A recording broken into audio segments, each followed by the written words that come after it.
दोस्तों आज इस वीडियो में हम कक्षा 12वीं इतिहास हिस्ट्री विषय का एमपी बोर्ड द्वारा जारी ऑफिशियल मॉडल पेपर 2026 का कंप्लीट सॉल्यूशन देखने वाले हैं। ए टू जेड में आपको क्वेश्चन जो है सभी हम क्या यहाँ कवर करेंगे।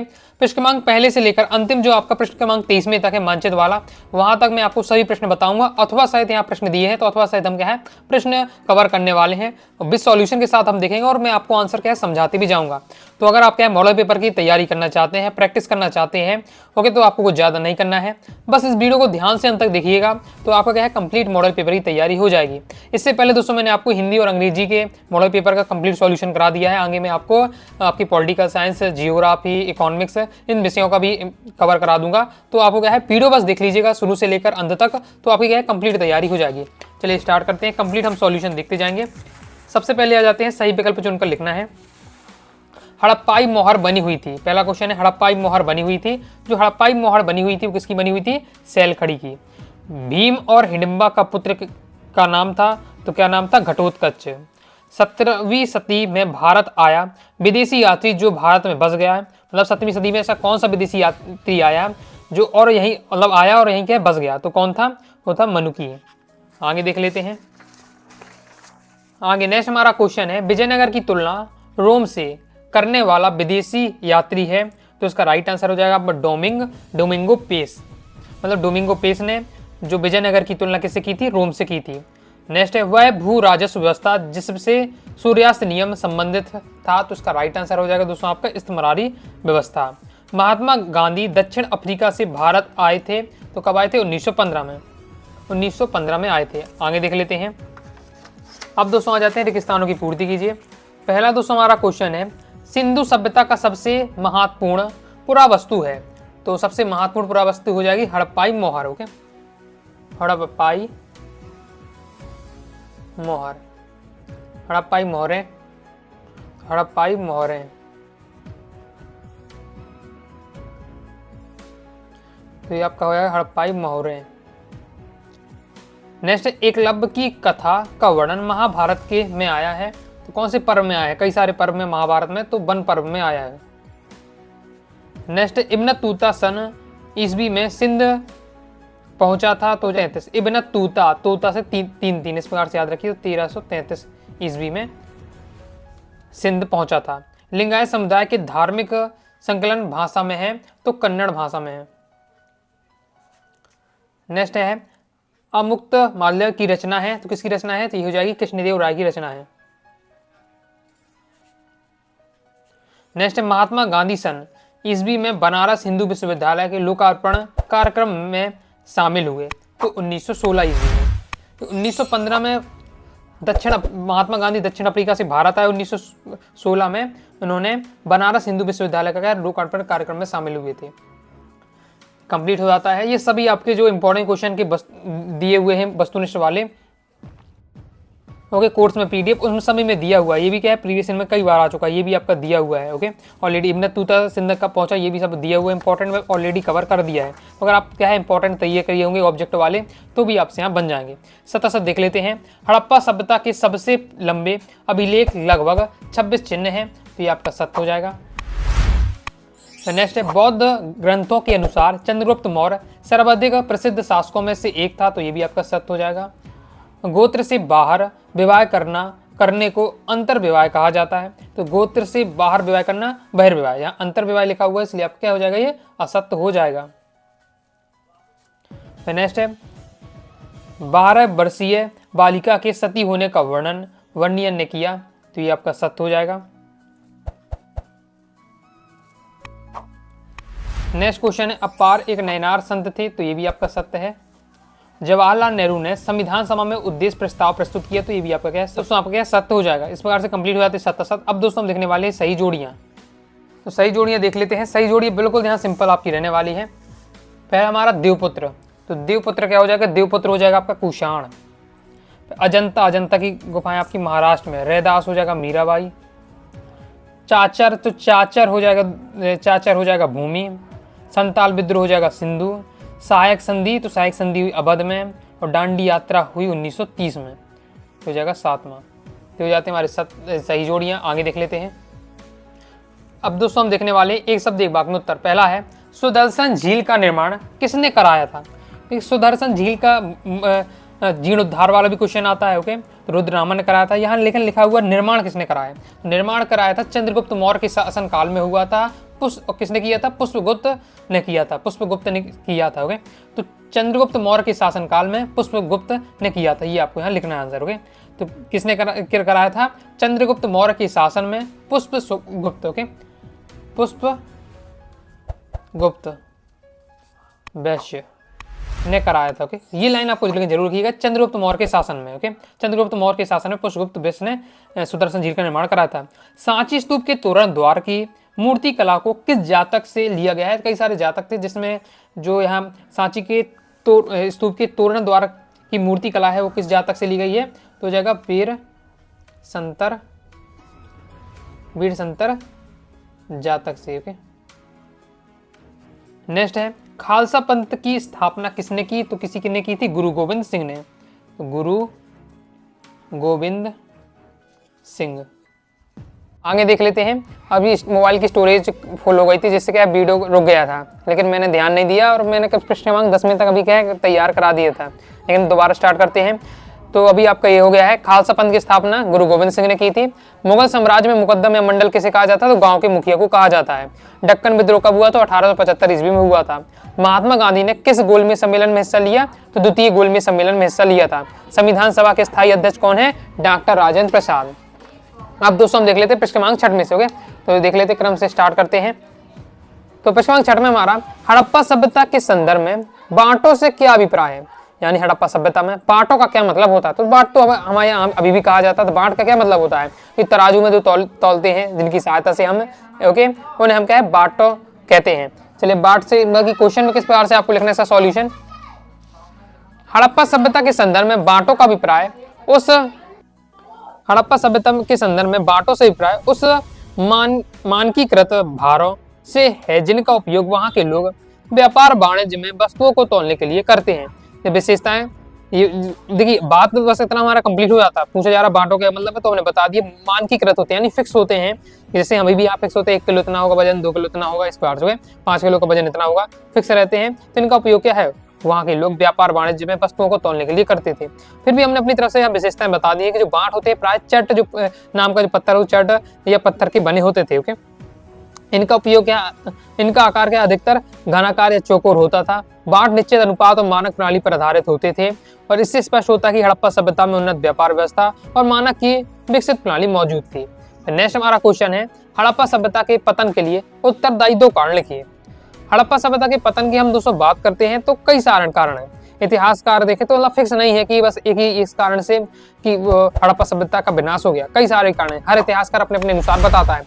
कुछ इतिहासकार कहते हैं कि बाढ़ आ गई तो हड़प्पा सभ्यता का विनाश हो गया। कुछ इतिहास कहते हैं कि सूखा पड़ गया ओके तो हड़प्पा सभ्यता का विनाश हो गया। तो इस प्रकार से अलग अलग इतिहासकार अलग अलग कहते हैं। आपसे अगर 2 कारण पूछे जा रहे हैं तो आपको बता देना है, जैसे इस प्रकार से लिख देना है। पहला है जलवायु परिवर्तन एवं नदियों का मार्ग परिवर्तन। कहा जाए एक बार से सीधे सीधा जलवायु में बदलाव के कारण वर्षा कम हुई तथा सरस्वती और सिंधु जैसी नदियों के मार्ग बदलने या सूखने से कृषि और जीवन क्या प्रभावित हो गया, यानी एक बार से सूखा पड़ गया तो हड़प्पा सभ्यता नष्ट हो गई। नेक्स्ट है बार बार आने वाली बाढ़ें। सिंधु नदी में बार बार आई विनाशकारी बाढ़ों से नगर नष्ट हुए, जनजीवन अस्त व्यस्त हो गया। इन कारणों से हड़प्पा सभ्यता धीरे धीरे कमजोर हो गई और पतन की ओर बढ़ गई। नेक्स्ट हमारा क्वेश्चन है पितृवंशता से क्या आशय है? तो पितृवंशता मासवंशता दोनों इंपॉर्टेंट रहते हैं। पितृवंशता क्या है? वह वंश परंपरा जो पिता के बाद पुत्र, फिर पौत्र और प्रपौत्र आदि से चलती है, पितृवंशता क्या कहलाती है। अथवा नेक्स्ट हमारा क्वेश्चन है प्राचीन काल में व्यक्ति के गोत्र का निर्धारण कैसे होता था? तो गोत्र का निर्धारण कैसे होता था प्राचीन काल में? तो प्राचीन काल में व्यक्ति के गोत्र का निर्धारण उसके पुरुष पूर्वज पिता के माध्यम से होता था। यानी अगर जो आपका गोत्र क्या होगा, जो आपके पिताजी का गोत्र है वही आपका गोत्र होगा, और आपके पिताजी का गोत्र क्या होगा, जो दादाजी का आपके गोत्र था वही आपके पिताजी का गोत्र होगा, फिर वो आपका होगा। मतलब इस प्रकार से चलती जाती है परंपरा। जो किसी महान ऋषि जैसे सप्त ऋषि से जुड़ी एक अटूट वंशावली होती थी। हर गोत्र एक संस्थापक ऋषि के वंशज को दर्शाता था और यह पहचान वंश और अध्यात्मिक संबंध पर आधारित थी, जो विवाह और समाज व्यवस्था के लिए क्या महत्वपूर्ण थी। नेक्स्ट हमारा 8वां क्वेश्चन है थ्योरी किसे कहा जाता है? थ्योरी किसे कहा जाता है? थ्योरी देख लेते हैं। तो ये सिंपल आपका रहने वाला कि बौद्ध संघ में जो पुरुष साधु होते थे उन्हें थेर कहा जाता था, और जो महिलाएं साध्वी होती थी उन्हें क्या थेरी कहा जाता था। तो थेरी उस बौद्ध भिक्षुणी साध्वी को कहा जाता था जो दीक्षित और क्या वरिष्ठ होती थी। बौद्ध संघ में पुरुष साधुओं को थेर और महिला साध्वियों को थेरी कहा जाता था। नेक्स्ट है जैन धर्म के 5 महाव्रतों के नाम लिखिए। अब देखिए यहाँ तरीका आप देखिएगा, क्वेश्चन 2 नंबर का है, पूछा जा रहा है जैन धर्म के 5 आपको महाव्रत बताने। डायरेक्ट आप यहाँ आंसर लिख सकते हैं, अहिंसा, सत्य, अस्तेय, ब्रह्मचर्य, अपरिग्रह। ये क्या है, जैन धर्म के 5 महाव्रत है, तो भी आपको आसानी से नंबर मिल जाएंगे। लेकिन एक टॉपर वाला तरीका किस प्रकार से कि हमने नाम लिखे लेकिन शॉर्ट में उनके मतलब भी समझा दिया। अहिंसा मतलब किसी भी जीव को मन वचन कर्म से कष्ट ना देना, सत्य यानी सत्य बोलना, असत्य का त्याग करना, अस्तेय यानी बिना किसी दिए हुए बिना किसी की अनुमति के हम उसकी वस्तु का उपयोग ना करें, ब्रह्मचर्य यानी इंद्रिय संयम या काम वासना का त्याग करना, अपरिग्रह संपत्ति और भोग विलास का त्याग है। तो ये है आपके उसके पंचव्रत तो बता दिए हमने, पंच महाव्रत, उनका एक लाइन में मतलब भी बता दिए। नेक्स्ट है फ्रांसवा वर्नियर का मुगल परिवार से क्या संबंध था, यानी जो फ्रांसवा वर्नियर था मुगल काल से क्या संबंध रखता था। तो हम जानते हैं कि फ्रांसवा वर्नियर का एक चिकित्सक था, तो वही आपको बता देना। फ्रांसवा वर्नियर का मुगल परिवार से यह संबंध था कि वह मुगल सम्राट औरंगजेब के दरबार में एक चिकित्सक के रूप में कार्यरत था। वह दारा सिकोह का निजी चिकित्सक भी रहा। भारत प्रवास के दौरान उसने मुगल शासन, समाज और अर्थव्यवस्था का विस्तृत वर्णन अपनी रचनाओं में किया। तो मैंने आपका रहेगा क्या संबंध था कि औरंगजेब के दरबार में एक चिकित्सक के रूप में कार्यरत था। नेक्स्ट है अल-बिरुनी किन किन भाषाओं का जानकार था। तो अल-बिरुनी एक महान भाषाविद था, वह अनेक भाषाओं का ज्ञाता था। उसे अपनी मातृभाषा ख्वारिज्म के अलावा सीरियाई, फारसी, अरबी, हिब्रू और संस्कृत भाषाओं का भी ज्ञान था। तो इन सब भाषाओं को क्या है, अल-बिरुनी को ज्ञान था। नेक्स्ट देख लेते हैं। नेक्स्ट 10वां क्वेश्चन हमारा, रायचूर दुआब से क्या तात्पर्य है और राक्षसी तांगड़ी युद्ध कब और किन के मध्य हुआ। तो देख लेते हैं। तो रायचूर दुआब से क्या तात्पर्य है, तो कृष्णा और तुंगभद्रा के बीच के क्षेत्र को रायचूर दुआब भी कहते हैं। ब्राह्मणी सुल्तानों और हिंदू राजाओं के बीच इस दुआब पर कब्जे के लिए बराबर द्वंद्व होता रहा। इस दुआब में रायचूर तथा मुदलग नामक 2 किले भी थे। तो ये मतलब मैन ये रायचूर दुआब क्या है, एक युद्ध का कारण था। ओके, कृष्णा और तुंगभद्रा के बीच का जो क्षेत्र था वो रायचूर दुआब कहा जाता था। ओके, और ये अच्छा उपजाऊ था। इसके लिए इससे अपने राज्य में मिलाने के लिए लगातार क्या है जो युद्ध होते रहते थे ब्राह्मणी सुल्तानों और हिंदू राजाओं के बीच। नेक्स्ट है राक्षसी तांगड़ी युद्ध कब और किसके मध्य हुआ। तो राक्षसी तांगड़ी के युद्ध को तालीकोटा का युद्ध भी कहते हैं। ये कब हुआ, 1565 ईस्वी में विजयनगर के प्रधानमंत्री राम राय और दक्षिण के मुस्लिम रियासतों के संघ के मध्य लड़ा गया। अब दोस्तों आपको कमेंट बॉक्स में बताना है इसमें किसकी विजय हुई, किसकी हार हुई, कमेंट बॉक्स में बताना। विजयनगर के प्रधानमंत्री राम राय और दक्षिण के मुस्लिम रियासतों के संघ। और संघ क्यों लिखा है, क्योंकि इसमें एक रियासत नहीं कई रियासतों मिलकर एक साथ क्या है विजयनगर के से लड़ाई लड़ी थी। तो अब आपको कमेंट बॉक्स में बताइए किसकी हार हुई, किसकी जीत हुई। अब नेक्स्ट हमारा क्वेश्चन है प्रश्न क्रमांक 11वां। प्रश्न क्रमांक दोस्तों हमारा 11वां है, मुगल काल में जजमानी प्रथा क्या थी। तो देख लेते हैं मुगल काल में जजमानी प्रथा। तो जजमानी व्यवस्था परंपरागत, सब आपका ये क्या प्रीवियस ईयर की बोर्ड एग्जाम में आ चुका है। जजमानी व्यवस्था परंपरागत व्यवस्था पर निर्भर है। इस व्यवस्था में प्रत्येक जाति एक निश्चित व्यवस्था तय हो जाती है जो परंपरागत होता है और यह पीढ़ी दर पीढ़ी हस्तांतरित होता है। जजमानी व्यवस्था यानी फिक्स रहता है कि अगर जो सोनार का लड़का है, जैसे उसका जो सोनी है वो क्या है, जो सोनार है वो क्या है सोने के काम करेगा, लोहार का लड़का क्या है लोहे की काम करेगा। तो इस प्रकार से बात बताई जा रही है कि इस व्यवस्था में प्रत्येक जाति एक निश्चित व्यवस्था में तय हो जाती थी और जो परंपरागत होती है और पीढ़ी दर पीढ़ी के हस्तांतरित होती रहती थी। नेक्स्ट है मुगल काल में जमींदारों की बढ़ी हुई हैसियत के 2 कारण लिखिए। मतलब मुगल काल में जो जमींदार थे थोड़ा ज्यादा होशियारी दिखाते थे लोगों के सामने, क्या रीजन था। गांव के जो लोग होते थे उनके सामने जो जमींदार होते थे अपनी ही क्या रौब झाड़ते थे। तो इसका क्या रीजन है, तो जमींदारों की बढ़ती हुई हैसियत के पीछे एक कारण था जाति। ओके, कि ये क्या उच्च जाति के हुआ करते थे, तो ये पहले जाति हो जाएगा। दूसरा कारण था कि वे लोग राज्य को कुछ खास किस्म की सेवाएं को उर्दू भाषा में कहा जाता है खिदमत भी देते थे। यानी इनका जो संबंध था डायरेक्ट राजा से थे। ये राजा को क्या है सेवाएं देते थे, तो राजा ओके विशेष प्रकार की सेवाएं देते थे जिससे क्या राजा खुश हुआ करता था। ओके, इसके साथ ही तो जनता डरती थी कि भाई ये जो जमींदार है उसको क्या है डायरेक्ट राजा का सपोर्ट है, डायरेक्ट राजा से कनेक्शन है। इसके साथ ही जो क्या है जो इनके जमींदार होते तो उच्च जाति के होते। तो ये 2 कारण थे मुख्य रूप से जिसके कारण क्या है मुगल काल में जमींदारों की हैसियत बढ़ी हुई थी। नेक्स्ट देख लेते प्रश्न क्रमांक 12वां। प्रश्न क्रमांक 11 तक कंप्लीट हो जाते हैं। क्रमांक 12वां है, कुदाल और हल के प्रतीकों का प्रयोग किसके लिए किया गया था? तो देख लेते हैं। तो कुदाल और हल का प्रयोग किसके लिए किया जाता है? तो कुदाल राजमहल के पहाड़ियों की जो जनजातियों के लिए, हल का प्रयोग होता था संतालों के लिए। बिल्कुल सिंपल आपका दिया हुआ है। नेक्स्ट, रैयतवाड़ी व्यवस्था इस्तिमरारी व्यवस्था से किस प्रकार भिन्न है? यानी यहाँ दोस्तों आपको इस क्वेश्चन में रैयतवाड़ी व्यवस्था और इस्तिमरारी व्यवस्था में आपको क्या बताना है? अंतर बताना है। देख लेते हैं। जितने क्वेश्चन दिए हैं सब आपके जो इंपॉर्टेंट क्वेश्चन आंसर है चैप्टर वाइज चैप्टर, उसमें है मैंने कवर करा है। ये भी आपका कवर है, ये भी कवर है आपका। ऑलरेडी यहाँ लगभग आपके क्वेश्चन यहाँ कवर रहे हैं। इसलिए मैं कह रहा हूँ कि आपको क्या करना है, ऑल चैप्टर इंपॉर्टेंट जो क्वेश्चन आंसर दिए हुए हैं तैयार कर लीजिएगा। कहाँ से मिलेंगे? तो बैच में आपको दिया हुआ है फोल्डर, तैयार अच्छे से आप कर लीजिएगा। ओके, और अभी तक आपने क्या बैच नहीं ज्वाइन किया है तो प्ले स्टोर से स्टडी क्लासेस का ऐप डाउनलोड कर लीजिएगा और ऐप से दोस्तों आपको 12th आर्ट्स ब्रह्मास्त्र बैच ज्वाइन कर लीजिएगा। इससे क्या फायदा होगा कि ऑल सब्जेक्ट की आपकी तैयारी हो जाएगी। ऑल सब्जेक्ट का आपको क्या है, पीडीएफ मटेरियल मिल जाएगा, जिसमें all chapter important question answer रहेगा, all chapter objective question answer रहेगा, नोट्स भी रहेगा, प्रीवियस ईयर पेपर भी रहेगा। तो कंप्लीट आप तैयारी कर पाएंगे। रैयतवाड़ी व्यवस्था और इस्तिमरारी व्यवस्था में आपको अंतर बताना है। रैयतवाड़ी व्यवस्था में प्रत्येक पंजीकृत किसान को भूमि का स्वामी माना गया है। रैयतवाड़ी व्यवस्था में जो भूमि का स्वामी कौन होता था? किसान होता था। इस्तिमरारी व्यवस्था में जो जमींदार होते हैं उन्हें क्या है, भूमि का स्वामी माना जाता था। जमींदार लेकिन खेत में काम कौन करता था? खेत में काम करता था किसान करते थे, लेकिन मालिक कौन है? जमींदार। ओके, और जो किसान तो है वो क्या है, एकदम मजदूरी कर रहे हैं उसमें। ओके, तो ये हो जाता आपका पहला पॉइंट। दूसरा है, राजस्व के निर्धारण तथा लगान वसूली में किसी जमींदार या बिचौलिए का भूमिका नहीं थी। यानी जब यहाँ टैक्स देना पड़ता था ओके सरकार को, तो ये जो किसान होते थे डायरेक्ट टैक्स जो सरकार है, अंग्रेज है, उनको टैक्स जमा करते थे। बीच में ये जमींदार और बिचौलियों का काम नहीं रहता था। इस्तिमरारी बंदोबस्त में क्या है कि जमींदार को एक निश्चित राजस्व की राशि ईस्ट इंडिया कंपनी को देनी होती थी। यानी फिक्स कर दिया जमींदार को कि भैया आपके से एरिया से हमें क्या इतना टैक्स चाहिए, अब आप कहीं से भी ला कर दें। तो जमींदार कहाँ से लाएगा? जमींदार टैक्स लाएगा किससे? किसान से। तो किसान से जमींदार तो लेगा ही, और उसे अंग्रेज को भी देना है, साथ ही अपना भी अपना कुछ रखना है, अपने लिए भी पैसे बचा के रखना है। तो क्या है, अंग्रेजों से ज्यादा जितना फिक्स किया गया उससे भी ज्यादा खींच लेता था। ओके, क्योंकि उसे अंग्रेजों को देना है, इसके साथ ही अपना भी उसे पैसे रखना है। तो इस प्रकार से, जबकि रैयतवाड़ी व्यवस्था में क्या था कि किसान क्या है स्वयं अंग्रेजों के पास जो फिक्स टैक्स रहता था वो जमा कर देते थे। तो बीच में ये जमींदार बिचौलियों को पैसा अपने कमीशन नहीं काटते थे। नेक्स्ट देख लेते हैं। नेक्स्ट हमारा 13वां क्वेश्चन आ जाता है। 1857 का विद्रोह एक जन विद्रोह था। इस कथन के पक्ष में आपका 2 तर्क देने हैं। मतलब आप किस प्रकार से कह सकते हैं कि 1857 का जो विद्रोह एक जन विद्रोह था, ये क्वेश्चन पूछा जा रहा है। तो आप 2 पॉइंट में बताना। पहला देख लेते हैं, सभी वर्गों की व्यापक भागीदारी। इस विद्रोह में सैनिकों के साथ साथ किसान, कारीगर, जमींदार, ताल्लुकदार और आम जनता ने सक्रिय रूप से भाग लिया, जिससे यह केवल सैनिक विद्रोह न रहकर जन आंदोलन बन गया। दूसरा पॉइंट है, अंग्रेजी नीतियों के विरुद्ध जन असंतोष, भारी कर व्यवस्था, जमींदारों का शोषण, धार्मिक हस्तक्षेप और प्रशासनिक अत्याचारों से समान जनता में व्यापक असंतोष था।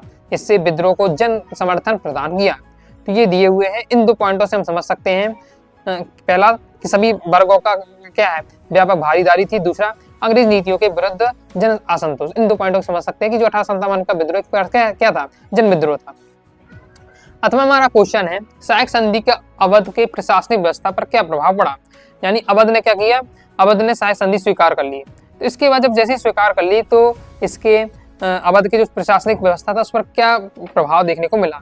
तो देख लेते क्या क्या प्रभाव देखने को मिला पॉइंटों के माध्यम से। यहाँ इतिहास में आपको करना है, या पॉलिटिकल साइंस हो, आपका इतिहास हो, कोशिश करिएगा कि जो भी आप सॉल्यूशन बताएं ना पॉइंट वाइज पॉइंट समझाएं। इससे क्या होगा कि टीचर जब कॉपी चेक करेगा, जैसे मैं यहाँ देख रहा हूँ, आप भी देख रहे हैं, तो तुरंत आपको वह पॉइंट पढ़ेंगे तो चीजें आपको समझ में आएगी आप उसी टॉपिक से संबंध लिखी कि नहीं लिखी। तो टीचर को ज्यादा मेहनत नहीं करनी पड़ती, पॉइंट आप लिखेंगे, टीचर पढ़ेगा, और आप परफेक्ट पॉइंट अगर लिखे हैं तो अंदर का अगर थोड़ा बहुत आपसे गलती भी हो जाए तो भी दिक्कत नहीं होती है, नंबर आपको मिल जाएंगे। इसलिए परफेक्ट आप क्या है, जब भी आप आंसर तैयार करें पॉइंट वाइज पॉइंट तैयार करें, क्योंकि थ्योरी से आपको ज्यादा बचना है।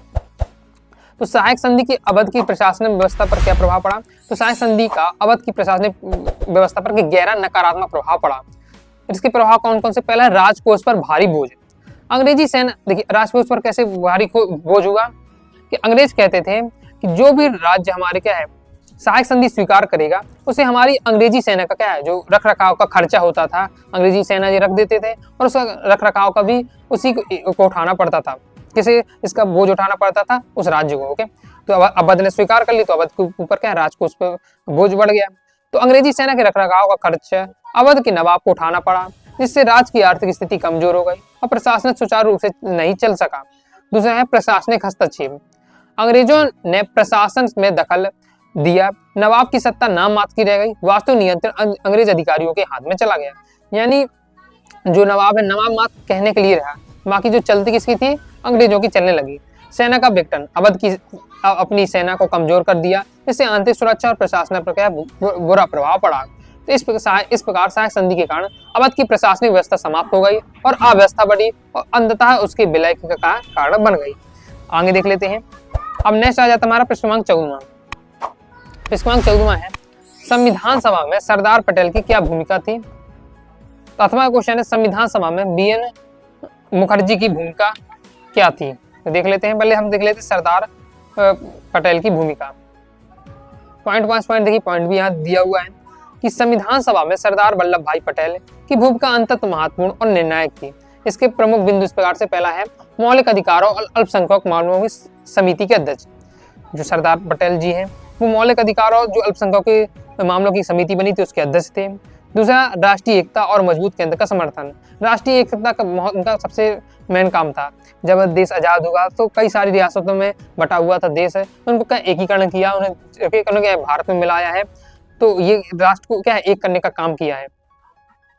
इसके बाद व्यवहारिक संविधान के पक्षधर। व्यवहारिक संविधान के पक्षधर के मतलब है कि सरदार पटेल चाहते थे कि संविधान केवल एक आदर्शवादी नहीं बल्कि व्यवहारिक रूप से लागू योग्य बनाने की जोर देना चाहिए। यानी केवल हम लेखन में तो हम कुछ भी लिख देते हैं, लेकिन वो वास्तव में क्या है अप्लाई होना चाहिए, ओके, वो लागू अच्छे से हो सके। मतलब कि संविधान की जो बात है संविधान में ही न रह जाए, वो वास्तव में जनता के पास पहुंचे, ओके, और उनका वास्तव में क्या है संविधान का लागू हो सके। तो इन पॉइंटों के माध्यम से बताया जा रहा है संविधान सभा में सरदार पटेल की क्या भूमिका थी। मैं जब याद करें तो हेडिंग आप याद कर लेंगे तो आपका क्या क्लियर हो जाएगा, बाकी बातें आप क्या है सिंपल आप लिख पाएंगे। ओके, नेक्स्ट देख लेते हैं। तो अथवा में हमारे से क्वेश्चन क्या है, अथवा में क्वेश्चन हमारा संविधान सभा में बीएन मुखर्जी की क्या भूमिका है। तो इन्हें भी हम देख लेते हैं क्या क्या भूमिका है। तो ये भूमिका एक सदस्य और विधि विशेषज्ञ के रूप में महत्वपूर्ण थी। उन्होंने संविधान के कानून और न्यायिक पक्षों का विचार विमर्श में भाग लिया, विशेष रूप से न्यायपालिका की स्वतंत्रता, विधि शासन और संवैधानिक प्रावधान को स्पष्टता पर उन्हें अपने विचार रखे। इस प्रकार बीएन मुखर्जी ने संविधान को कानूनी रूप से सुदृढ़ और व्यवहारिक बनाने में क्या योगदान दिया। और 2 नंबर का क्वेश्चन है तो 2 पॉइंट यहाँ बता दिए गए हैं। नेक्स्ट हमारा 15वां क्वेश्चन है, हंसा मेहता ने संविधान सभा में क्या विचार रखे। अथवा में है गोविंद वल्लभ पंत ने पृथक निर्वाचन की मांग पर क्या प्रतिक्रिया दी। देखिए यहाँ से आपको क्या है क्वेश्चन आपका लेवल भी आपको समझ में आ जाएगा, साथ ही पेपर पैटर्न भी आपको पता चलते जा रहा है और ब्लूप्रिंट भी एक बार से पता चलते जा रहा है। कैसे आप यहाँ देख सकते हैं, संविधान वाले चैप्टर से हमारे लास्ट 15वीं तक आपके 2 नंबर के रहते हैं। तो 14वां और जो 15वां क्वेश्चन है यानी 2 क्वेश्चन है संविधान वाला जो चैप्टर उससे लिया गया है। तो ये संविधान वाले चैप्टर से आपको समझ लेना है कि 2 नंबर के हमारे एग्जाम में 2 क्वेश्चन पूछे जाएंगे, लॉन्ग टाइप का नहीं आपको देखने को मिलेगा। तो इस प्रकार से आपको क्या है समझने का प्रयास करना है, क्योंकि एमपी बोर्ड ने डायरेक्ट ब्लूप्रिंट बताना आपको पता है बंद कर दिया है। तो इसी प्रकार से आपको क्या है मॉडल पेपर का हेल्प लेना है। तो अगर इस प्रकार से आप इसके हेल्प लेकर ब्लूप्रिंट तैयार करेंगे तो 90% आपका क्या है वही आपका क्या है बोर्ड एग्जाम में देखने को मिलेगा। ओके, अगर तो आप बनाना चाहते हो तो ब्लूप्रिंट से देख के बना लीजिएगा। बाकी मैं प्रयास करूंगा तो मैं भी आपको क्या है इसके अकॉर्डिंग ब्लूप्रिंट तैयार करके आपको बता दूंगा। तो देख लेते हैं हंसा मेहता ने संविधान सभा में क्या विचार रखे। तो इनके विचार दी है 3 पॉइंटों से माध्यम से इनके विचार बताए जा रहे हैं।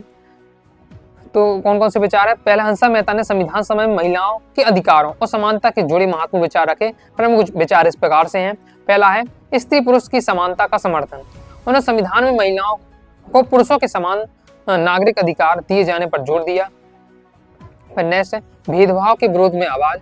उन्होंने लिंग के आधार पर किसी भी प्रकार के भेदभाव का विरोध किया और इसे असंवैधानिक मानने की बात कही। तीसरा, सार्वभौमिक मताधिकार की समर्थन। हंसा मेहता ने महिलाओं को मतदान का पूर्ण अधिकार दिए जाने का समर्थन किया। यानी पहले ये डिसाइड किया गया था केवल पुरुष क्या वोट करेंगे, लेकिन हंसा मेहता ने क्या कहा कि सार्वभौमिक मताधिकार मतलब कि महिलाएं भी हैं वो भी क्या है अपना मत देने के पूर्ण अधिकार उन्हें भी प्राप्त। तो इस प्रकार से उन्होंने संविधान को समावेशी और समानतावादी बनाने के लिए महत्वपूर्ण भूमिका निभाई। तो आपसे पूछा जाए कि हंसा मेहता के संविधान में क्या क्या विचार थे। तो संविधान सभा में स्त्री पुरुष पर समानता पर उन्होंने विशेष बल दिया, क्योंकि भेदभाव का विरोध किया, सार्वभौमिक मताधिकार का भी उन्होंने समर्थन किया। नेक्स्ट हमारा 8वां क्वेश्चन है, गोविंद वल्लभ पंत ने पृथक निर्वाचन की मांग पर क्या प्रतिक्रिया दी। यानी पृथक निर्वाचन की मांग पर गोविंद वल्लभ पंत ने क्या किया। तो पृथक निर्वाचन की मांग का जवाब देते हुए गोविंद वल्लभ पंत ने ऐलान किया। बहुत ज्यादा महत्वपूर्ण क्वेश्चन है। तो क्या ऐलान किया कि यह प्रस्ताव न केवल राष्ट्र के लिए बल्कि अल्पसंख्यकों के लिए भी क्या है, खतरनाक है। ये उनके विचार थे। नेक्स्ट अब आ जाते हैं 16वें नंबर के क्वेश्चन में। 16वें नंबर से हमारे क्या 3 नंबर के क्वेश्चन स्टार्ट हो जाते हैं। 16 नंबर क्वेश्चन है, हड़प्पा सभ्यता की कृषि तकनीक का वर्णन कीजिए। तो देख लेते हैं हड़प्पा सभ्यता की कृषि तकनीक किस प्रकार से थी। तो पॉइंट वाइज पॉइंट दिया हुआ। पहले क्या है, सिंचाई की व्यवस्था। हड़प्पा सभ्यता की कृषि तकनीक उस समय के लिए काफी उन्नत और व्यवस्थित थी और इसका वर्णन इस प्रकार से। पहला है सिंचाई की व्यवस्था। सिंधु और उसकी सहायक नदियों के से जल का उपयोग किया जाता था। नहरों, कुओं और जलाशयों के प्रमाण मिले हैं जिनके फसलों को सिंचाई होती थी। हल और बैलों का प्रयोग। कृषि कार्य के लिए लकड़ी के हल और बैलों का प्रयोग किया जाता था। कालीबंगा में हल चलाने के चिन्ह मिले हैं। फिर उन्नत बीजों और फसलों का प्रयोग होता था। बाढ़ आधारित कृषि थी और फसल भंडारण भी अच्छा था। तो इन पॉइंटों के माध्यम से ओके, ये 5 मैंने यहाँ पॉइंट आपको बता दिए हैं। तो यहाँ से आप समझ सकते हैं हड़प्पा सभ्यता की कृषि तकनीक, और बहुत सिंपल में दिया हुआ है आंसर। कोशिश करिए जो भी आप क्वेश्चन के सॉल्यूशन लिखे तो इसी बार से पॉइंट वाइज पॉइंट लिखना है। ओके, फिर नेक्स्ट अथवा हमारा क्वेश्चन पूछा रहा है, सिंधु सभ्यता की लिपि को एक रहस्यमय लिपि क्यों कहा गया है, स्पष्ट कीजिए। सिंधु सभ्यता की जो लिपि एक रहस्यमय लिपि है, क्यों। पॉइंट दिया हुए है। पहला है अभी तक पूर्ण रूप से नहीं पढ़ी जा सकी है। सिंधु लिपि में लगभग 400 से 500 प्रतीक चिन्ह मिले, लेकिन इनका सटीक अर्थ और व्याकरण अभी तक स्पष्ट नहीं हुआ है। भाषा की पहचान अज्ञात। तो भाषा की पहचान अज्ञात है। यह नहीं पता कि यह लिपि किस भाषा का प्रतिनिधित्व करती है, इसलिए इसे समझना वैज्ञानिकों के लिए कठिन है। संकेत क्या, चित्रात्मक स्वरूप है। इसमें चित्र या प्रतीकात्मक चिन्ह हैं जो सीधे बोलचाल की भाषा में परिवर्तन नहीं किए जा सकते हैं। इस कारण इसे रहस्यमय और अनसुलझी लिपि कहा जाता है। समझ गए होंगे आप कि सिंधु सभ्यता की लिपि को एक रहस्यमय लिपि क्यों कहा जाता था, क्योंकि अभी तक इसे पढ़ा नहीं जा सका है। संकेतात्मक, इसमें जो चित्रात्मक स्वरूप प्रयोग किया गया है, और भाषा की पहचान नहीं कि ये क्या है, किस भाषा से संबंधित है। अगर उससे भाषा संबंधित तो हम मेल मिलाप करके उसका अर्थ निकाले, लेकिन वो भी संभव नहीं हो पा रहा है। तो प्रश्नांक 16वां हो जाता है। प्रश्नांक अब देख लेते हैं हम 17वां। प्रश्नांक तो हमारा 17वां है कि नियतिवादी और भौतिकवादी परंपरा के बीच कोई 3 अंतरों को स्पष्ट कीजिए। 3 अंतर को लिखिए। तो देख लेते हैं। तो नियतिवादी परंपरा, भौतिकवादी परंपरा के बीच अंतर, यहाँ दिए हुए पॉइंट किन के आधार पर अंतर बताए जा रहे हैं। पहले देख लेते हैं मूल दृष्टिकोण या आस्था के आधार पर। तो यह मानती है कि, और नीतिवादी परंपरा मानती है कि संपूर्ण ब्रह्मांड और घटनाएं पूर्व निर्धारित नियमों या ईश्वर के विधान से नियंत्रित होती हैं। नीतिवादी क्या कहती है कि जितनी भी ये दुनिया में या ब्रह्मांड में घटनाएं घटित हो रही हैं, ये ईश्वर ने पहले से ही फिक्स कर दी कि भैया ऐसा ऐसा होगा। भौतिकवादी परंपरा क्या कहती है कि इसका मानना है कि सभी घटनाएं भौतिक कारणों और पदार्थों की क्रिया से संचालित होती है, कोई दिव्य नीति नहीं है। यानी जो हम करेंगे हमें उसका फल प्राप्त होगा। ओके, इसमें मतलब कोई दिव्य शक्ति का नहीं है। फिर इसके बाद देख ले मनुष्य के आधार पर, तो मनुष्य की स्वतंत्र इच्छा सीमित या नहीं के बराबर होती है नीतिवादी परंपरा में, और मनुष्य निर्णय और क्रियाएं भौतिक स्थिति के आधार पर होती है। मतलब नीतिवादी क्या है, नीतिवादी परंपरा ईश्वर पर विश्वास कर रही है कि ईश्वर ने पहले ही से क्या है फिक्स कर दिया है कि ये होगा, विधि का विधान फिक्स है कहा जाता है। तो वही नीतिवादी परंपरा का मानना है। क्योंकि भौतिकवादी परंपरा कहता है कि कुछ फिक्स नहीं है, मनुष्य के जो कर्म होगा उसी का उसे फल मिलेगा। मनुष्य मतलब अपना जो कहा जाता है कि मनुष्य अपना जो भाग होता है वो स्वयं लिखता है। तो ये किसका मानना है, ये मानना है भौतिकवादी परंपरा का। इसलिए बताया जा रहा है कि नीतिवादी का कहना है कि जो मनुष्य की जो इच्छाएं हैं वो सीमित रहेंगी। ओके, उस जो पहले से फिक्स है वही होकर रहेगा। लेकिन भौतिकवादी परंपरा कहते हैं मनुष्य की जो निर्णय और क्रियाएं हैं वो भौतिक परिस्थितियों ओके और उसके कर्मों पर क्या है निश्चित होगा। आगे स्वतंत्रता के आधार पर देखें, इस होती घटनाएं पहले से निर्धारित होती हैं, जबकि भौतिकवादी प्राकृतिक कारणों पर निर्भर होती है। जो घटनाएं होती हैं वो पहले से निर्धारित होती है। नीतिवादी का कहना है, जो भौतिक परंपरा है वो कहते हैं प्राकृतिक कारणों से होती घटनाएं। धार्मिक और दार्शनिक आधार पर देखें तो अक्सर धर्म और तात्विक सिद्धांतों से प्रेरित होता है। मतलब ये धर्म में आधारित होता है, धर्म से प्रभावित होता है नीतिवादी परंपरा, जबकि भौतिकवादी परंपरा प्राकृतिक विज्ञान और तर्क पर आधारित होता है। धार्मिक दृष्टिकोण इसमें क्या कम होता है। तो इस प्रकार से हम देख सकते हैं नीतिवादी में पूर्व निर्धारित नीति प्रमुख है, जबकि भौतिकवाद में भौतिक कारणों और तर्क पर क्या जोर होता है। नेक्स्ट अथवा हमारा क्वेश्चन है, अमरावती स्तूप के नष्ट होने के 3 कारणों का वर्णन कीजिए। हम देखते हैं कई बार क्वेश्चन इस प्रकार से भी आ जाता है, जो सांची का स्तूप है बच गया जबकि अमरावती के स्तूप नष्ट हो गया, क्या कारण लिखिए। तो अमरावती के स्तूप के नष्ट होने के कारण जब प्राकृतिक कारण वर्षा, बाढ़ और हवा पानी से क्षरण से स्तूप की संरचना कमजोर हुई और पत्थर तथा मूर्तियां हैं जो क्या है क्षतिग्रस्त हो गई। युद्ध और अकाल। मध्यकाल में क्षेत्र में आए आक्रमणकारियों ने स्तूप और उनके शिल्पों को तोड़ा और उन्हें क्या लूट लिया। फिर स्थानीय अज्ञान और पुनर्निर्माण। कुछ मूर्तियों और पत्थरों का स्थानीय लोग हटाकर या पुनः प्रयोग में ले गए। यानी क्या किया, यहाँ जो बहुत लोग जब घूमने आए तो सुंदर सुंदर पत्थर देखे, मतलब वहाँ गांव के लोगों ने भी सुंदर सुंदर यहाँ जो पत्थर देखे नक्काशी वाले, वो ले जाकर के अपने घर में रख लिए। ओके, अपने घरों को सजा लिए। इस प्रकार से बताया जा रहा है कि इनका प्रयोग स्थानीय लोगों ने कर लिया, जिससे स्तूप का मूल जो रूप था वो प्रभावित हुआ। इस कारण अमरावती स्तूप क्या है मूल वैभव और स्थापत्य संरचना क्या है धीरे धीरे नष्ट हो गई।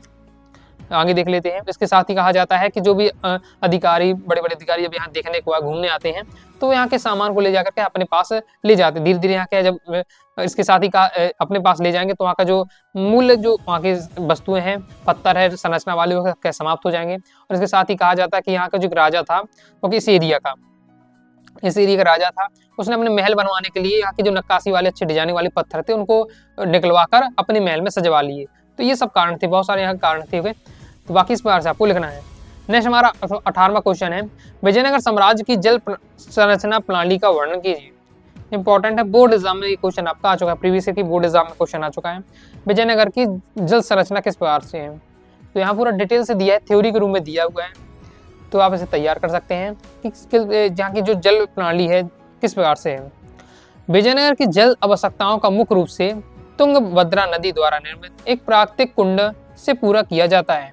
यह नदी उत्तर पूर्व दिशा में बहती है। इस कुंड के आसपास ग्रेनाइट की पहाड़ियां हैं। ये पहाड़ियां शहर के चारों ओर करधनी का निर्माण करती सी प्रतीत होती हैं। इन पहाड़ियों में अनेक जलधाराएं निकल कर नदी में जा मिलती हैं। विजयनगर की जल आवश्यकताओं की आपूर्ति के लिए लगभग सभी जलधाराओं के साथ साथ बांध बनाकर भिन्न भिन्न आकारों के हौज का निर्माण किया जाता है। ऐसे सबसे महत्वपूर्ण हौजों में एक है कमलपुरम जलाशय का निर्माण 15वीं शताब्दी के आरंभ वर्षों में कराया गया था। इस हौज से पानी के आसपास के खेतों की सिंचाई की जाती थी। इसके साथ साथ राजकीय केंद्र की जल आवश्यकताओं की पूर्ति के लिए जलाशय से एक नहर के माध्यम से जल वहां ले जाया जाता था।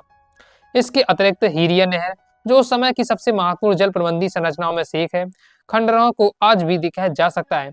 इस नहर में तुंगभद्रा पर बने बांध के द्वारा पानी लाया जाता था। इसे धार्मिक केंद्र से शहरी केंद्र को पृथक करने वाली घाटी से सिंचाई संबंधी कार्यों के लिए उपयोग में लाया जाता था। इस नहर का निर्माण संभवतः संगम वंश के राजाओं द्वारा कराया गया था। मतलब क्या है, कहानी से रूप में यहाँ दिया हुआ है। विजयनगर की जल आपूर्ति किस प्रकार से होती थी वो भी यहाँ कवर किया जा रहा है। अथवा हमारा क्वेश्चन है, विजयनगर स्थित महानवी डिंबा के अनुष्ठानिक महत्व को लिखिए। तो ये पूरा यहाँ डिटेल से दिया है। अब जैसे आपने पूरा ये मैंने डिटेल से इसलिए दिया है, ये बात को आपको थोड़ा समझना पड़ेगा, तो पूरा यहाँ समझा दिया है। जैसे आपके मानवी डिंबा के महत्व के बारे में, फिर आपको जिस हिसाब से मतलब पूरा तैयार कर लेते तो अपनी लैंग्वेज में आप लिख सकते हैं। जो पॉइंट आपको बहुत ज़्यादा महत्वपूर्ण लगे उसे आप लिख सकते हो कि बाकी जो लगे कम इंपॉर्टेंट उसे स्किप कर सकते हैं। फिर अपने हिसाब से आप मैनेज कर सकते हैं सॉल्यूशन को। बाकी पूरा आप पढ़िएगा तो आपको बहुत समझ में आ जाएगा, मतलब ज़्यादा डिफिकल्ट नहीं रहने वाला। पूरा कहानी के रूप में दिया हुआ है। विजयनगर स्थित जो महानवी डिंबा है उसका अनुष्ठानिक महत्व तैयार ऐसे कर लीजिएगा। ये दोनों क्वेश्चन अपने क्या है इंपॉर्टेंट क्वेश्चन की जो PDF उनमें दिए हुए हैं बहुत ज़्यादा इंपॉर्टेंट है, तो पहले से यहाँ कवर किए गए। तो अगर आप पहले से इंपॉर्टेंट क्वेश्चन तैयार कर रहे हैं नोट से, इंपॉर्टेंट क्वेश्चन आंसर से आपका तैयार होगा ऑलरेडी। ओके, नेक्स्ट हम देख लेते हैं पिछमांग 19वां। पिछमांग दोस्तों हमारा 19वां है। 1857 के विद्रोह के पीछे अफवाहों की बड़ी भूमिका थी। लोग अफवाहों पर विश्वास क्यों कर रहे थे, स्पष्ट कीजिए। ये क्वेश्चन अभी आपकी MP बोर्ड एग्जाम 25 में आया था। ओके, तो देख लेते हैं कि लोग क्या है अफवाहों पर विश्वास क्यों कर रहे थे। तो मनोवैज्ञानिक तथ्य यह है कि मतलब मनोविज्ञान क्या कहता है कि अफवाहें तभी फैलती हैं जब उनमें लोगों के दिमाग में गहरी दबे डर और संदेह की अनुगूंज सुनाई देती है। यानी जब लोग भयभीत हो जाते हैं, ओके, इसके साथ ही उनमें क्या संदेह की भावना उत्पन्न हो जाती है, तब अफवाहें फैलती हैं।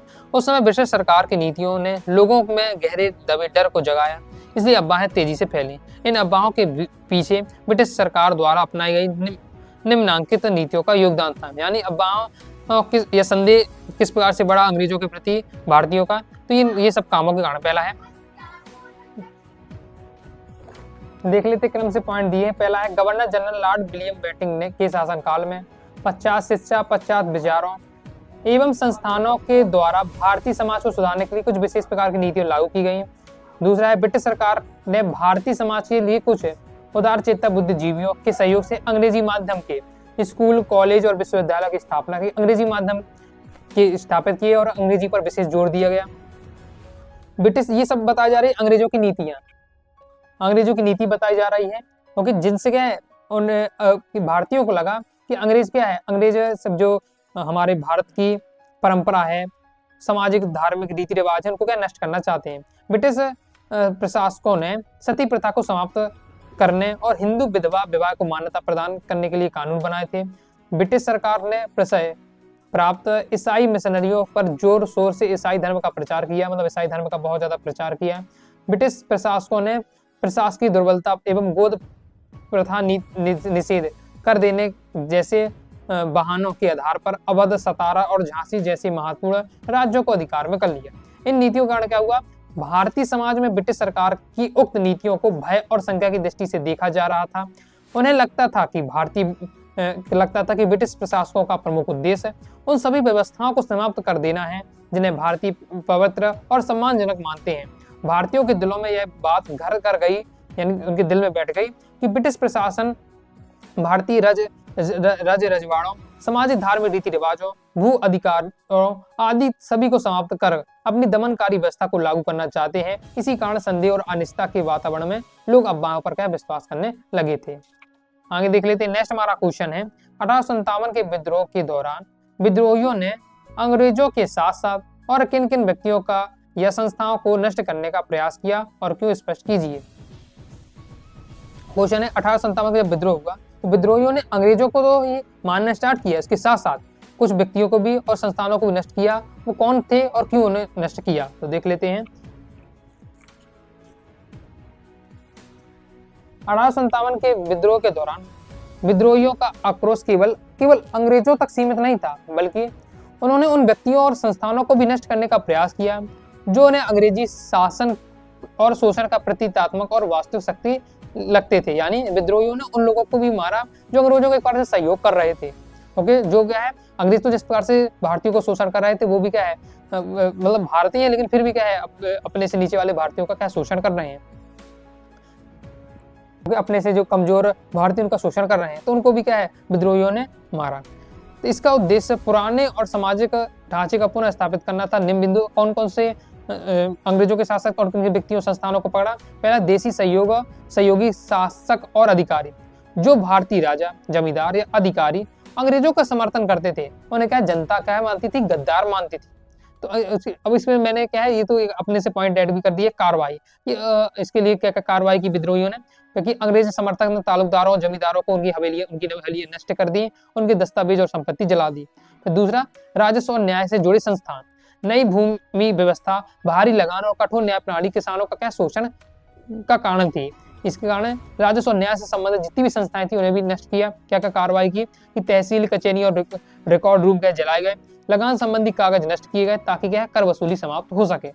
फिर साहूकारों और महाजन, किसान और सैनिक कर्ज में डूबे थे। साहूकार अंग्रेजों के शासन के संरक्षण में अत्यधिक ब्याज क्या वसूला करते थे। तो क्या किया इसके लिए कार्रवाई, साहूकारों की दुकानें और बही खातों को जलाया गया, कर्ज के प्रमाण क्या नष्ट किए गए। फिर मिशनरी और ईसाई संस्थान, लोगों की को आशंका था कि अंग्रेज क्या है, जबरन धर्म परिवर्तन कराना चाहते थे, इसलिए चर्च और मिशनरी जैसे ईसाइयत स्थानों में हमले किए विद्रोहियों ने। फिर और किस संस्था पर नष्ट किया, अंग्रेजी प्रतीक और ढांचागत संस्थान, रेलवे, तार, डाक आदि अंग्रेजी सत्ता के विस्तार का साधन माना जाता था। तो इसके लिए क्या किया, रेलवे लाइनें उखाड़ी गई, तार के खंभे काटे गए, डाकघर और सरकारी इमारतों को नुकसान पहुंचाया गया। तो ये सब थे अंग्रेजों के साथ साथ जिन्हें ऐसे व्यक्ति और संस्थान जिनको अंग्रेज के साथ साथ क्या विद्रोहियों ने समाप्त करने का प्रयास किया।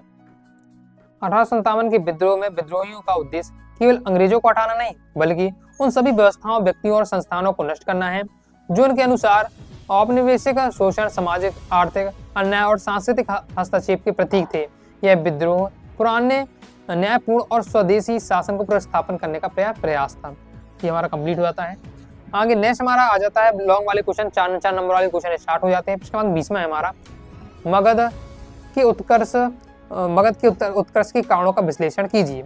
यानी बहुत सारे महाजनपद हुए, बहुत सारे राज्य थे, लेकिन मगध सबसे शक्तिशाली था और सबसे बड़ा था। क्या रीजन थे?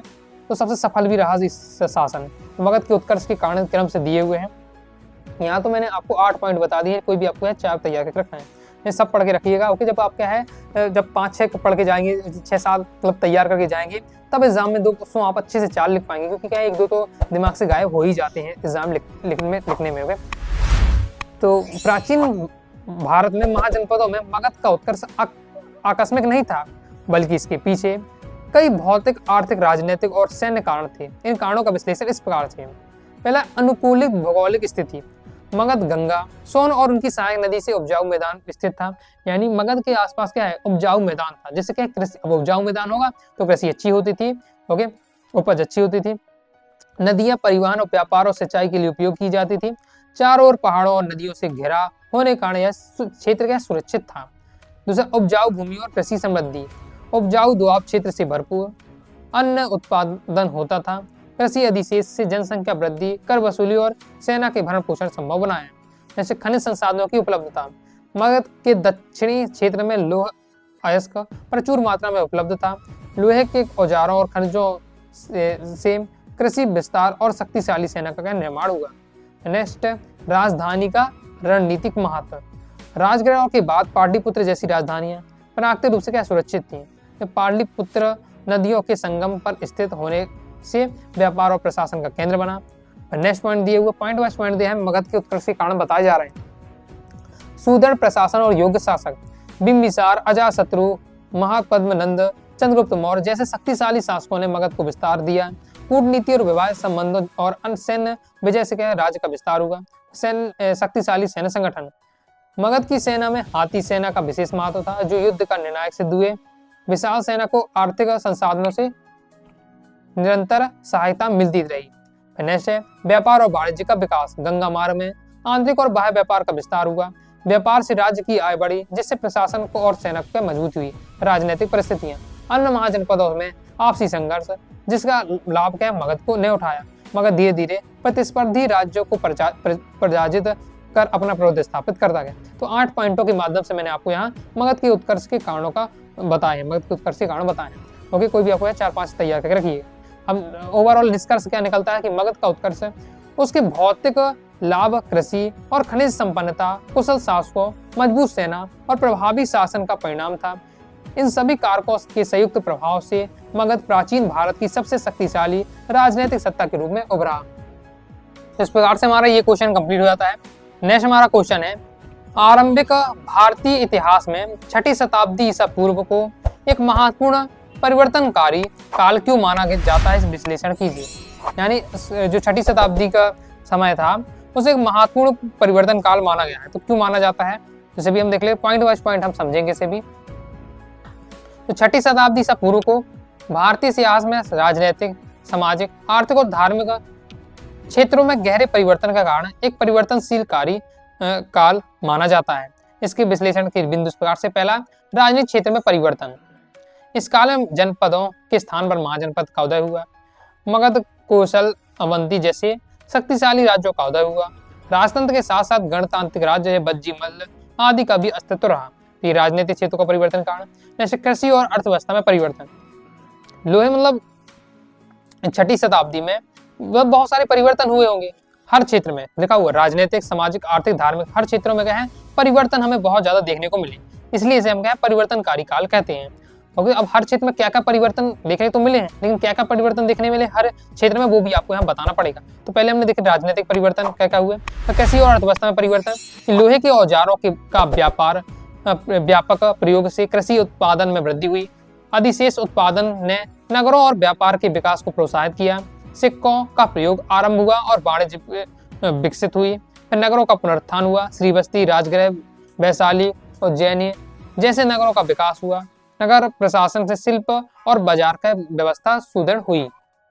इसके बाद सामाजिक परिवर्तन हुए। वर्ण व्यवस्था में कठोरता आई, जिससे सामाजिक असंतोष बढ़ा। नए सामाजिक वर्ग, व्यापारी, शिल्पकार उभर कर सामने आए। ब्राह्मणवादी यज्ञ परंपरा पर प्रश्न उठने लगे। फिर धार्मिक और बौद्धिक आंदोलन हुए। बौद्ध और जैन धर्म का उदय हुआ, जिससे अहिंसा, समानता और कर्म सिद्धांत पर बल दिया गया। अनेक सवर्ण परंपराएं अस्तित्व में आई। सरल, नैतिक और जन सामान्य के अनुकूल धार्मिक विचारों का प्रसार हुआ। नवीन दार्शनिक चिंतन उपनिषद दर्शन का विकास हुआ, जिसमें जिसमें आत्मा, ब्रह्म और मोक्ष पर विचार हुआ। तर्कवाद, वाद विवाद और बौद्धिक स्वतंत्रता को बढ़ावा मिला। तो इन पॉइंटों के माध्यम से आप देख सकते हैं मतलब कितने सारे यहाँ परिवर्तन हमें देखने को मिले हर एरिया में, हर क्षेत्र में। तो 6ठी शताब्दी ईसा पूर्व का काल भारतीय इतिहास में इसलिए परिवर्तनकारी माना। अब यहाँ लास्ट में हम क्या करते हैं, इस प्रकार से कोई भी निबंध लिखते हैं तो शॉर्ट में बताते हैं, ये एक तरीका होता है। और इससे आपको है टीचर को लास्ट में आपको लाइन समझ, लास्ट में आपको मेन पॉइंट बता देना है कि परिवर्तन काल माना जाता है क्योंकि इस समय राज्य व्यवस्था, अर्थव्यवस्था, समाज और धर्म सभी क्षेत्रों में व्यापक बदलाव हुए। इन परिवर्तनों ने आगे चलकर मौर्य साम्राज्य और भारतीय सभ्यता के दीर्घकालीन विकास की आधारशिला रखी। क्लियर हो जाता है। आगे नेक्स्ट देख लेते हैं। तो प्रश्न 20वें तक हमारे कंप्लीट हो जाते हैं। अब आता हमारा प्रश्न 21वां। प्रश्न 21वां है 12वीं सदी में कर्नाटक में प्रारंभ नवीन भक्ति आंदोलन का वर्णन कीजिए। तो 12वीं सदी में कर्नाटक में एक नवीन भक्ति आंदोलन आया, उसके बारे में आपको बताना है। तो देख लेते हैं 12वीं सदी का कर्नाटक में प्रारंभ नवीन भक्ति आंदोलन। तो 12वीं सदी में कर्नाटक में प्रारंभ हुए नवीन आंदोलन का वर्णन। 12वीं शताब्दी में कर्नाटक में प्रारंभ हुआ नवीन भारतीय भक्ति आंदोलन भारतीय धार्मिक सामाजिक इतिहास में एक महत्वपूर्ण मोड़ था। 12वीं शताब्दी में कर्नाटक में प्रारंभ हुआ नवीन यह आंदोलन मुख्यतः वीर शैव अथवा लिंगायत आंदोलन के रूप में विकसित हुआ, जिसके प्रवर्तक कौन माने जाते थे? बासवन्ना यानी बसवेश्वर थे। ओके, बासवन्ना ज्यादा शब्द प्रसिद्ध। ओके, तो इसे क्रम से दिए हुए हैं पॉइंट वाइज इस बात को नवीन भक्ति आंदोलन का बताया जा रहा है। पहले आंदोलन की पृष्ठभूमि। उस समय समाज में जाति व्यवस्था, कर्मकांड और ब्राह्मणवादी वर्चस्व अत्यधिक था। मंदिरों और पुरोहितों का प्रभाव बढ़ गया था, जिससे आम जनता धार्मिक शोषण का शिकार थी। इन परिस्थितियों में के विरुद्ध कर्नाटक में समानतावादी भक्ति आंदोलन का उदय हुआ। अब मुख्य प्रवर्तक कौन कौन थे, संत कौन थे? पहले बासवन्ना था, आंदोलन के ये मुख्य नेता थे और कल्याण के दरबार से जुड़े थे। अक्मादेवी स्त्री भक्ति की सशक्त ये प्रतीक थी। इसके अलावा अलमक प्रभु, चैन बसव, सिद्धराम आदि प्रमुख संत थे। मुख्य सिद्धांत क्या थे? जो नवीन भक्ति आंदोलन है इसका सिद्धांत क्या थे? ईश्वर के निराकार उपासना यानी लिंग के रूप में ये शिव की भक्ति करते थे। कर्मकांड, यज्ञ, तीर्थ और मूर्ति पूजा का इन्होंने विरोध किया। जाति भेद और ऊंच नीच का विरोध किया। नारी समानता पर बल दिया। तो ये सब थे मुख्य सिद्धांत। अनुभव मंडप, बासवन्ना ने अनुभव मंडप की स्थापना की। यह एक प्रकार का धार्मिक सामाजिक मंच था जहां सभी जातियों को और स्त्रियों को विचार व्यक्त करने का अधिकार था। यहाँ धर्म और समाज और नैतिकता पर खुली चर्चा होती थी। इसके साथ ही अन्य पॉइंट भी दिए हुए। आंदोलन का सामाजिक प्रभाव क्या पड़ा वो भी आपको दिया हुआ है। तो इन पॉइंटों के माध्यम से हमें कर्नाटक में प्रारंभ हुए नवीन भक्ति आंदोलन के बारे में बताया जा रहा है। तो निष्कर्ष देख लेते हैं।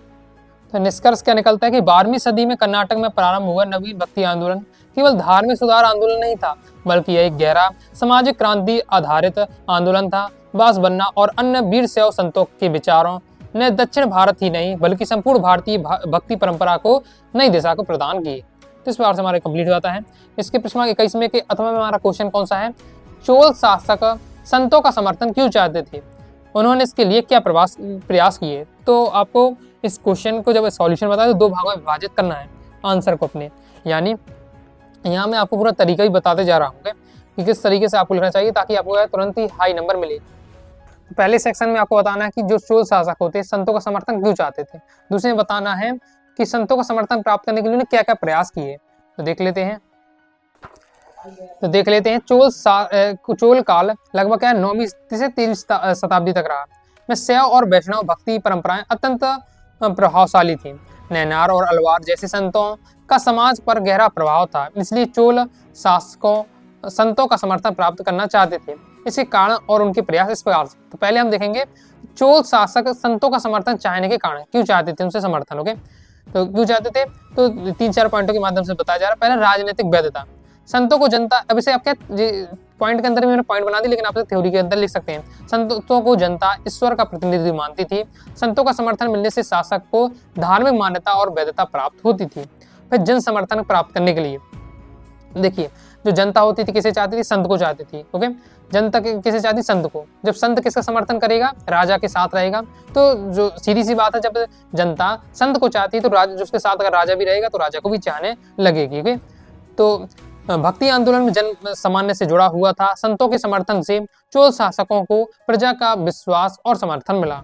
सामाजिक एकता बनाए रखने के लिए संत जाति भेद का विरोध करते थे। उनके विचारों से समाज में एकता और स्थिरता बनी, जो शासक के लिए क्या आवश्यक थी। धार्मिक प्रतिष्ठा बढ़ाने के लिए शैव वैष्णव परंपराओं से जुड़कर चोल शासकों ने स्वयं को धर्म रक्षक के रूप में प्रस्तुत किया। तो ये उन पॉइंटों में बताया जा रहा है कि चोल शासक संतों का समर्थन क्यों चाहने के क्या कारण थे। ओके, अगर संतों का समर्थन मिल जाता तो उन्हें राजनीतिक वैधता प्राप्त हो जाती है और इसके साथ ही उन्हें जड़ समर्थन प्राप्त हो जाएगा संतों के माध्यम से।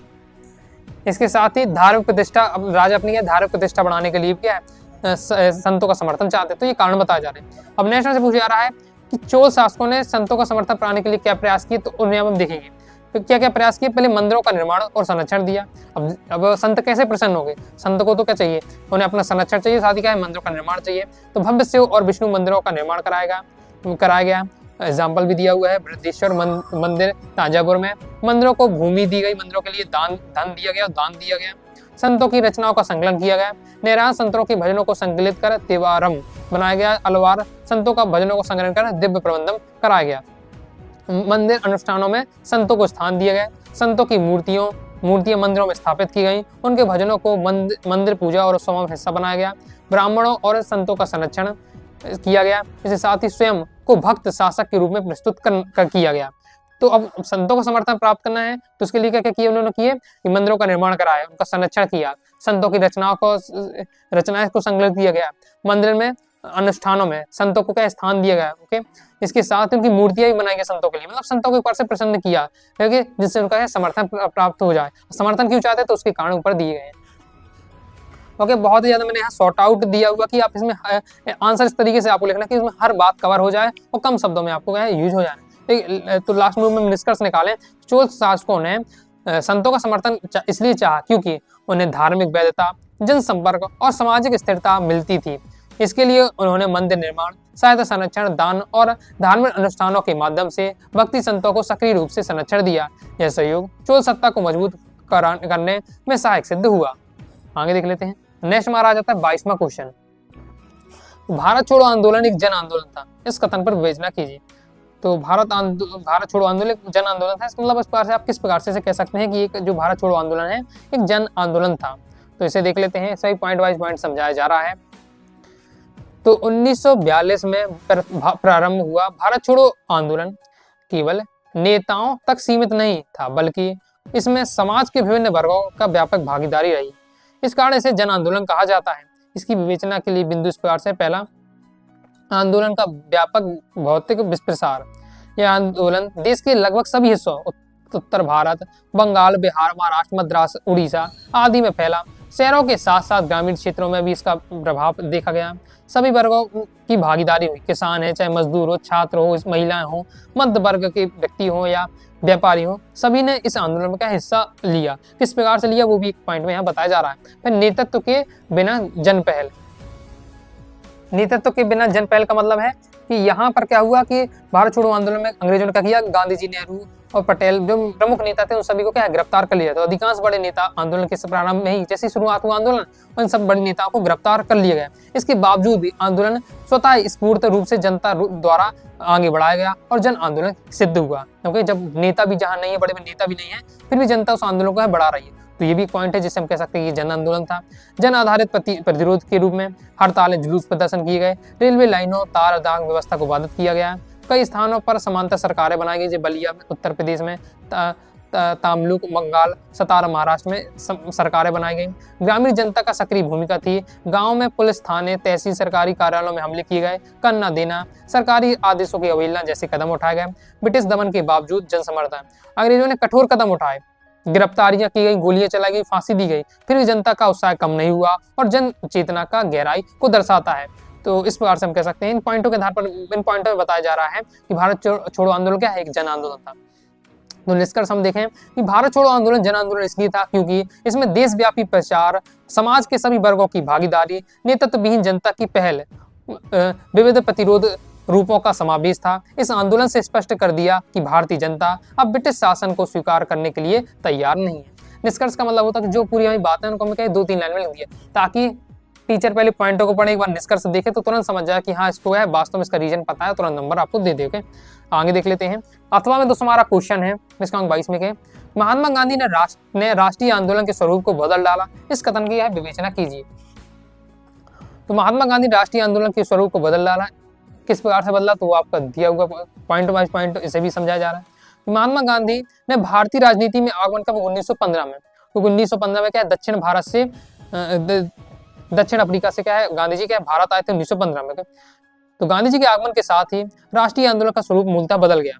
जहां पहले यह आंदोलन सीमित अभिजात यानी अमीर लोगों के लिए और संवैधानिक दायरे में था, यानी जो आंदोलन हुआ करते थे होते तो थे गांधी जी के आने से पहले भी, लेकिन आंदोलन सीमित था, बड़े बड़े लोग ही करते थे, नेता ही करते थे और इसके साथ ही नियमों कानून में बंधा हुआ था। वही गांधी जी ने इसे जन आधारित नैतिक और राष्ट्रव्यापी आंदोलन बना दिया। इससे विवेचना निम्न बिंदु पे की गई है। पहला आंदोलन क्या था, जन आधारित बनाना, फिर अहिंसा और सत्याग्रह की नीति अपनाई, संवैधानिक राजनीति में जनसंपर्क की ओर, स्वदेशी और आत्मनिर्भरता पर बल दिया, सामाजिक सुधार और राष्ट्रीय आंदोलन का समन्वय, साधारण जीवन और प्रतीकात्मक राजनीति, देशव्यापी संगठन का और अनुशासन। इन पॉइंटों के आधार से बताया जा रहा है किस प्रकार से गांधी जी ने राष्ट्रीय आंदोलन का स्वरूप बदला और उनके बारे में भी दिया हुआ है। चाहे तो थ्योरी के रूप में आपको लिखना होगा, ये तो पॉइंट आपको याद रखिएगा और उसके बारे में जो थ्योरी भी इसकी दी हुई है। अंततः हम कह सकते हैं कि महात्मा गांधी राष्ट्रीय आंदोलन को सीमित अभिजात राजनीति से निकालकर जन सामान्य का आंदोलन बना दिया। अहिंसा, सत्याग्रह, स्वदेशी, सामाजिक सुधारों के माध्यम से उन्होंने आंदोलन का स्वरूप बदल दिया। भारतीय स्वतंत्रता संघर्ष में उन्होंने क्या नई दिशा प्रदान की। तो हमारा क्या कंप्लीट हो जाता है। तो इस प्रकार से दोस्तों हमारे क्या प्रश्न 22 में तक के सभी प्रश्नों का मैंने आपको सॉल्यूशन बता दिया है। अब लास्ट आपका प्रश्न है, लास्ट हमारा प्रश्न 23वां है, जिसमें हमारा लास्ट क्वेश्चन रहेगा प्रश्न 23वां, उसमें मानचित्र लास्ट हमारा अंतिम क्वेश्चन होगा, वो क्या है मानचित्र वाला रहने वाला है। तो देख लेते हैं मानचित्र में, मैं बता देता हूँ कैसे आपको भरना है। यहाँ स्थान कौन से दिए हैं, भरूच है, पाटलिपुत्र है, अमरावती है, लोथल है, धौलावीरा है, वाराणसी है, मेरठ है, कानपुर है। तो इनको मैंने यहाँ भरा हुआ है।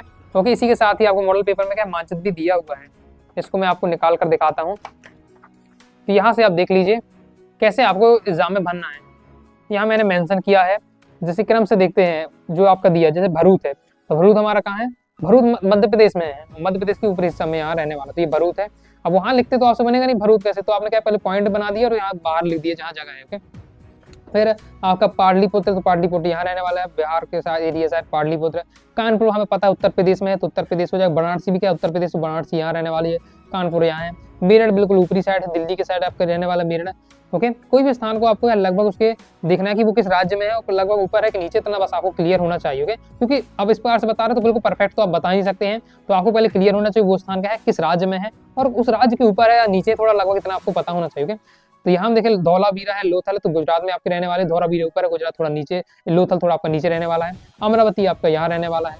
ओके, तो इस प्रकार से मैंने आपको यह बताया मानचित्र किस प्रकार से बनना है।